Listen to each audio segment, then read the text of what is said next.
আমরা একটা সুন্দর দৃশ্যনীয় স্থানে যাচ্ছি, যেখানে এখানে এসেছি। এখানে একটা সুন্দর দৃশ্য আছে, যেখানে একটা গরু আপনার একটা ওই লিচু বাগানে সে কিনার মনের আনন্দে লিচু বাগান খাচ্ছে, পাতা খাচ্ছে।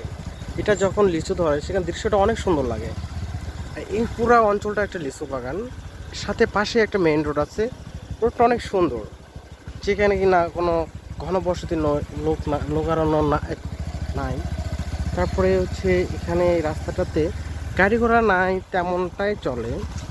তো মাঝে মাঝে এই রাস্তাটাতে যখন অন্ধকার নেমে আসে, একটা মনোমুগ্ধকর একটা পরিবেশ সৃষ্টি হয়, যেটা দেখতে অনেকটা ভালো লাগে। আসসালামু আলাইকুম। ভালো আছেন? বাড়ি কই? আমরা বর্তমানে আছি চতুর্পুর ভালো এলাকায়। মানুষের আসলে এখানে দাম এটা চায় হচ্ছে কম। চেয়ারম্যান সাহেবের বাড়ি। উনি এই অত্র এলাকায় বিগত 15 বছর ধরে হুম। চেয়ারম্যানের অংশগ্রহণ যাই করে কাকা। আসছেন। হ্যাঁ, এইটা হচ্ছে দোয়া করি সেই আল্লাহ চেয়ারম্যান তাদের সুস্থ কাকার রাখুন। লিচু বাগান, সাথে কমলা হচ্ছে বাগান। আপনার কমলা বাগান। এটা মূলত এটা অঞ্চলটা হচ্ছে পাহাড়ি অঞ্চল।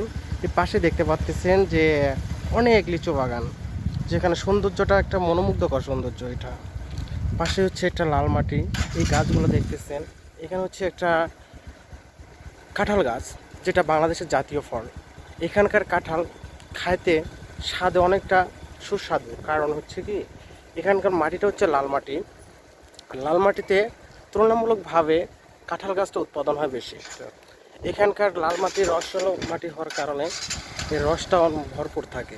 আর পাশে একটা আমরা দিঘি দেখতে পাচ্ছি। দিঘির পাশে হচ্ছে একটা সম্ভবত এটা একটা মুরগির খামার, এক প্রবাসী ভাই যে কিনা মুরগির খামারটা তৈরি করছে।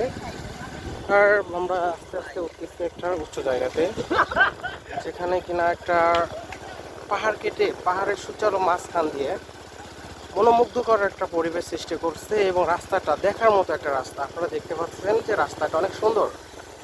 পাশে আছে আপনার বাঁশঝাড়, এর পাশে হচ্ছে বাড়ি, এগুলো হচ্ছে বাড়ি। আর হচ্ছে হচ্ছে আপনার বাঁশঝাড় নিচে দেখছে অনেকটা নিচু নিচু অঞ্চল, তার উপর দিয়ে হচ্ছে পাহাড়, পাহাড়ের উপর দিয়ে রাস্তা।